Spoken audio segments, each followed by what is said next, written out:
So welcome dear student to another lecture of Unit 1, the solid states. In the last video lecture, we were discussing the classification of different types of solids. So we discussed about molecular solids, and in the molecular solids we discussed about polar, non-polar and hydrogen bonded solids. Okay, so now we will discuss few more classifications. The next classification we will study is ionic solids. Okay, so basically ionic solids are those solids which contains ionic compounds. That means these solids will have molecules which are connected, in which the constituent particles are connected as ions. Like suppose an atom A will lose an electron, B will gain an electron, and they will form a ionic bond. So in this case they are bound, they are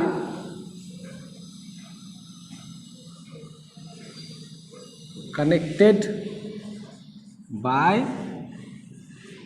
electrostatic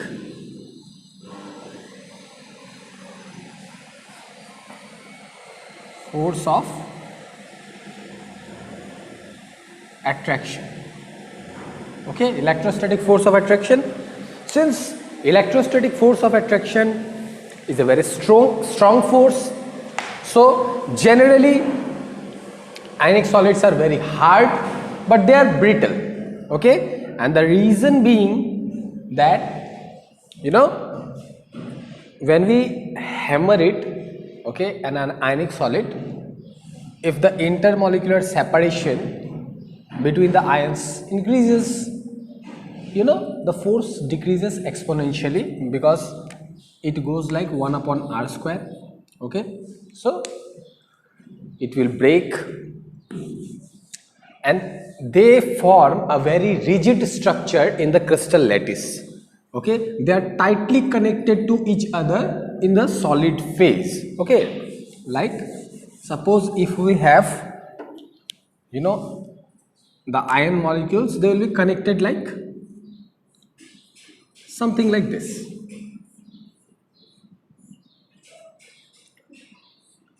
So there will be a repeating pattern without any doubt, but the thing is that they have a rigid structure. Okay, that means neither the ions nor any free electrons are there to move about. Okay, so in solid phase ionic compounds do not conduct heat or electricity. Okay, because they do not have any valence or any free electrons or free ions to carry the electricity.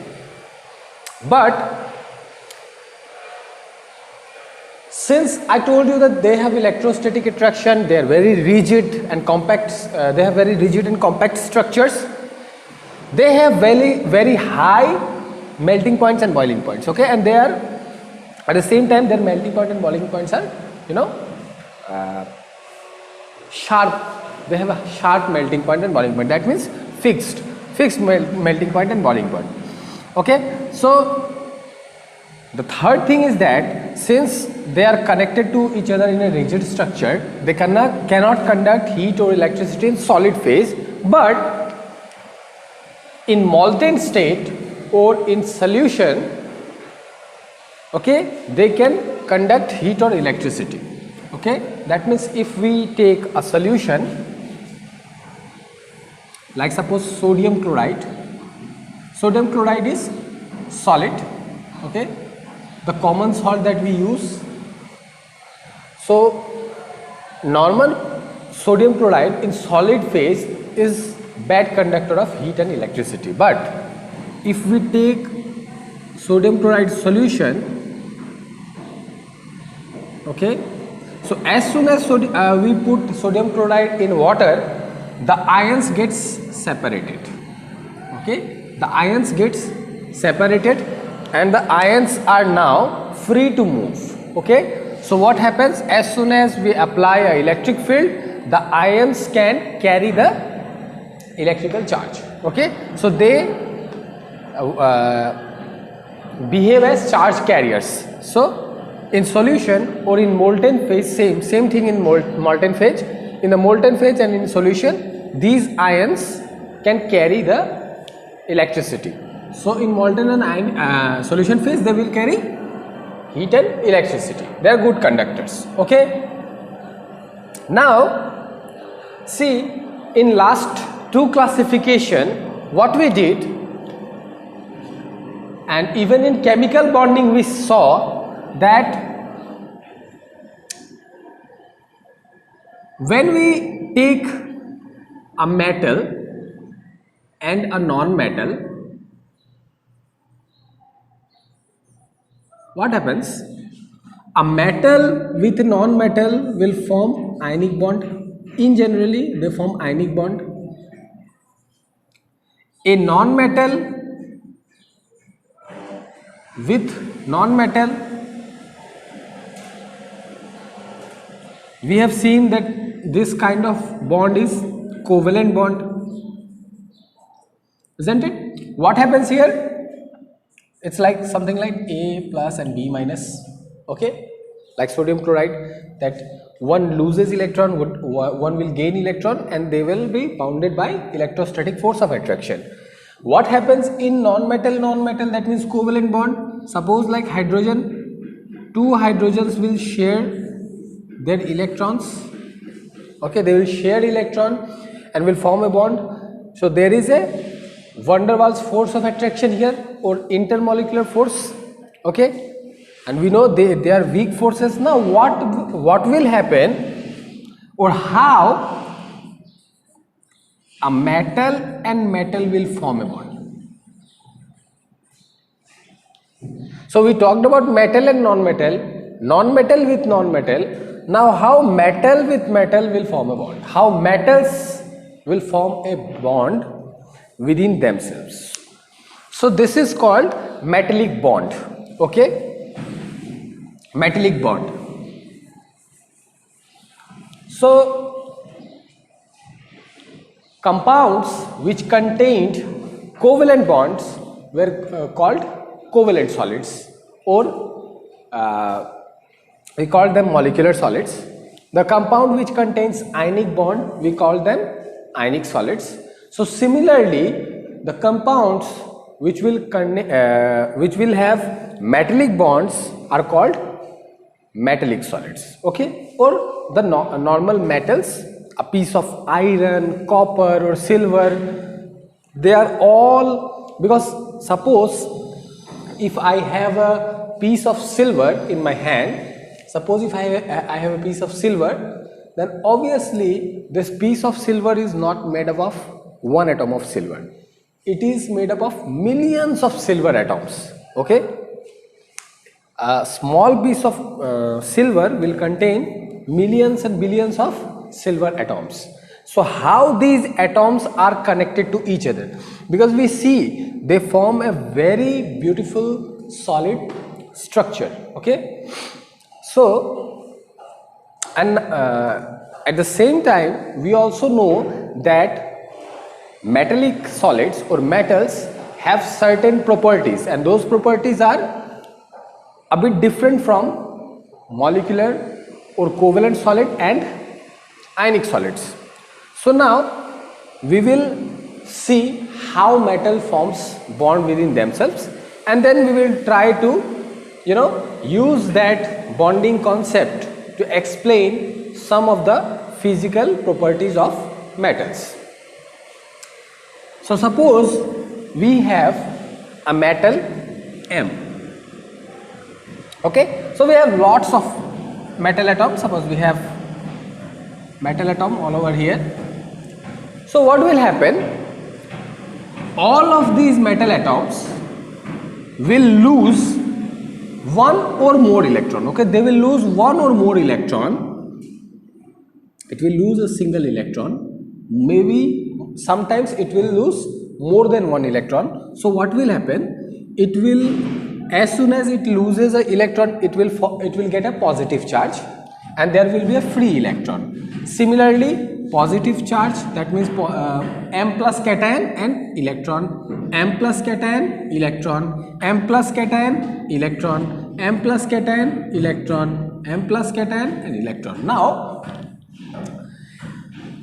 each of the metal atom will contribute single, or maybe sometimes it can be 2, 3, 4, it depends on ionizing ability of that metal. So each metal atom will contribute one or more electron and will form a sea of electrons. Sea, you know, it's like pond, it's full of electron. Each metal is contributing the electrons. So in the sea of that electron, the cationic metal ions, that means M positive ions, will stay, and the electrons, the ions, you know, are they will be connected through electrostatic force. Since this metal will have an electrostatic force of attraction with this electron, this will have, so this C will do what? This C will keep all the metal ions connected, and these electrons, all these electrons are free to move.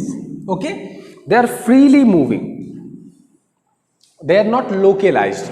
All these electrons in metallic bonds are delocalized. Okay, they are moving, freely moving, and this C is doing what? This C is creating a base for these positive metal ions so to stay. Okay, now we will see the consequences or the results of this bonding. If the bonding is in such a way, then what does it mean? So the thing is, since it also has electrostatic force of attraction, metals are strong or hard, they are malleable and ductile. Why they are malleable and ductile? Because since the electrons are free, we can stretch them. Okay, so when they can be stretched to thin wires, or they can be beaten to thin sheets. Okay, this ball will not break because electrons are free to move. Okay, at the same time, suppose if I have a array of metal ions and electronic cloud, and if I apply a voltage difference, then now the free electrons present in this structure will start moving in a particular direction. Okay, they will start moving in a particular direction due to the voltage difference. Okay, it can be like this also. Okay, so all the electrons will do what? They will follow the potential difference or the electric field, applied external field. This is the reason why metals can conduct or are very good conductors of heat and electricity. Okay,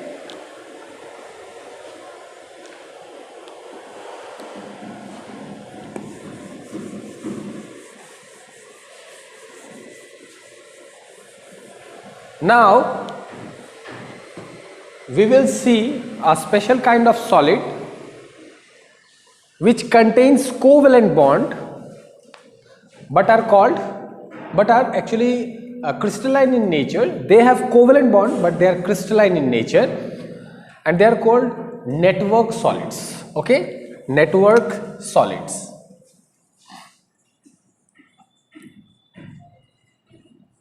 So as the name suggests, it is somewhat related to network. Okay, all of you must have heard this word network. So इसका exact Hindi word तो मुझे भी नहीं पता, लेकिन ये network कैसा होता है? It's all about connection, how many one is connected to other and so on. Okay, it's like a chain that someone is connected to someone, and this is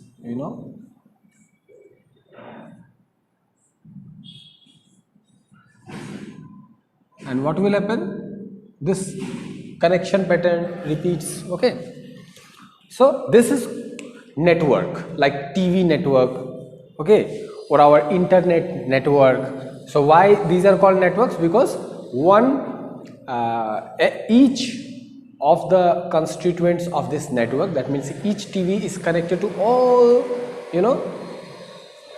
the database or the link, or in internet, once you are connected to internet, you are connected to almost all the informations available on the internet. Okay, so network.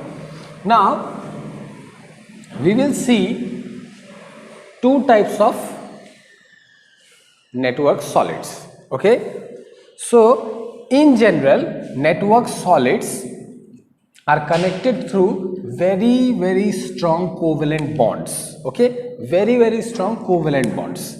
So they are very hard and brittle.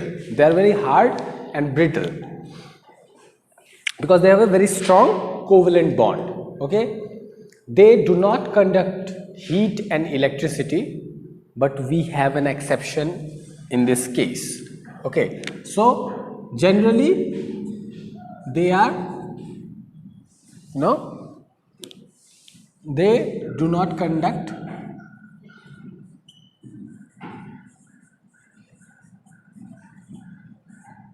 heat, electricity, with an exception. Okay, but there is an exception, and the exception is graphite. Graphite is a molecular solid which is a very good conductor of heat and electricity. Okay, so now we will discuss about that why graphite is good conductor of electricity, and we will discuss another molecule which is diamond.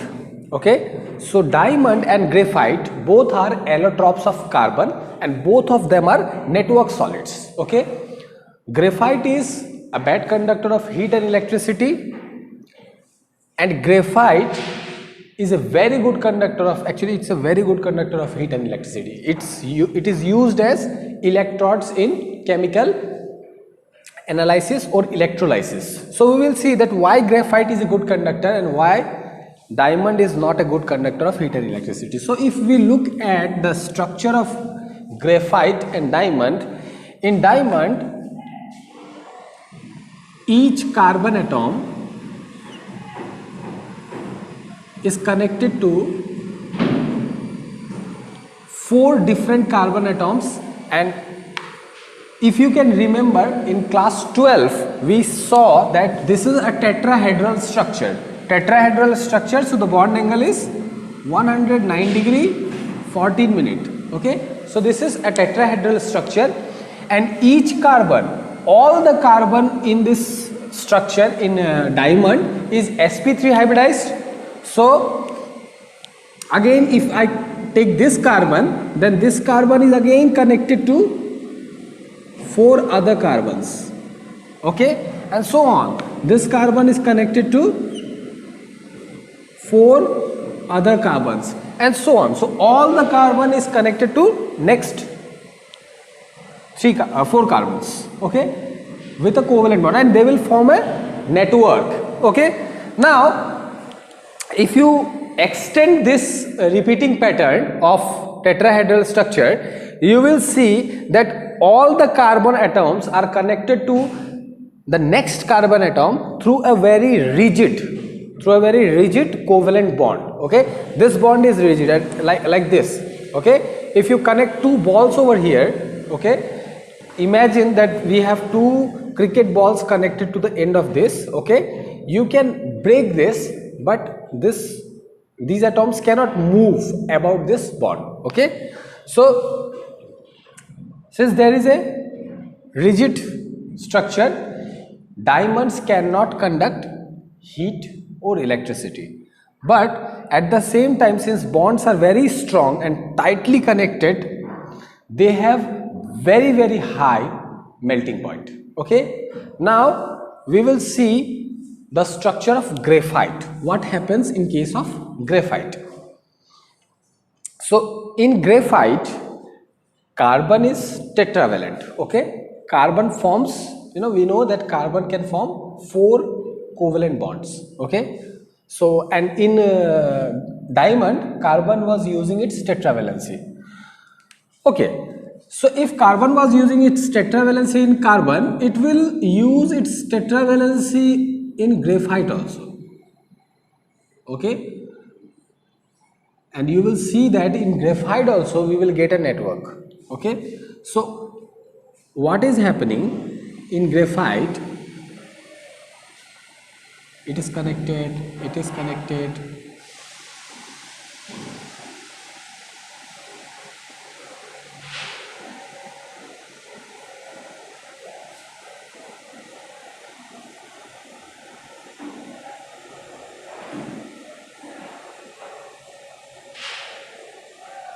So what is actually happening in graphite? If you check the graphite molecule, you will see that I have, when I have drawn this molecule, you will see that actually I have not completed all these molecules. I will talk about, suppose take this atom, let's take this atom as our example. Okay, so you can see that this single atom is connected to 3 other carbon atoms. This carbon atom is connected to 3 carbon atoms, but carbon is tetravalent. Okay, so it should have 1 bond left. I have not drawn it yet. So what happens in graphite? Each carbon atoms is connected to 3 other carbon atoms, and the last valence electron is free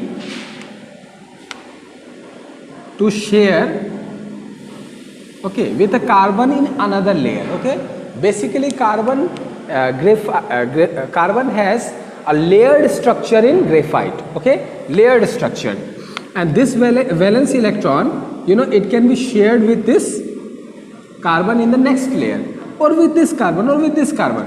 So basically what happens, this valence electron, the final valence electron, 3 valence electron has been used to form bond in this plane, okay, or in the first layer, and the last valence electron is free to share between any of these carbon atoms, or it has a free will to move in between the layers. Okay, even these layers, these 2 different layers can vibrate or slide in between. Okay, so this is the reason the fourth valence electron is free. That is the reason why graphite can conduct heat and electricity. Okay, at the same time, because of this layered structure, graphite is very soft. Okay, graphite is soft, it's very, very softer than diamond actually, and due to layer, they can move about their layers. Okay, they have a spacing in between 2 layers, and they can move about those layers. That's why graphite has a very special ability to behave as grease. Okay, it is used as solid grease in machines. You have all heard about this word grease.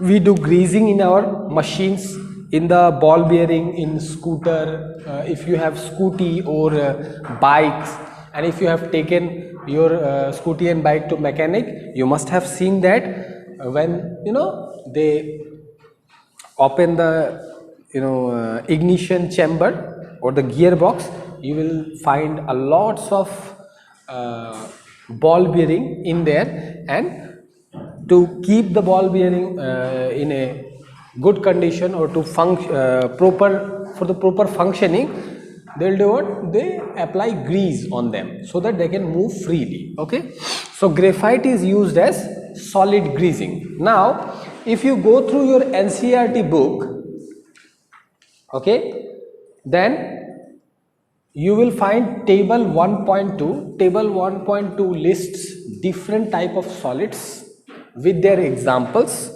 Okay, they summarized all these they are in table 1.2. You will not be getting any information about the bonding, what kind of bonding is present, and why they have high melting point, or like I told you that metals can conduct heat and electricity because they have free electrons. Okay, because metal ions are bond in the sea of electron. So these sea of electron, the free electrons, can carry heat and electricity.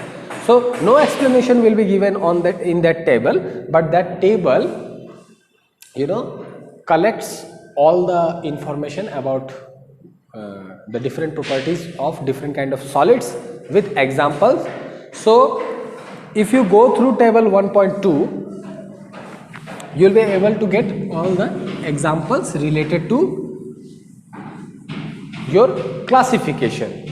Okay, thank you.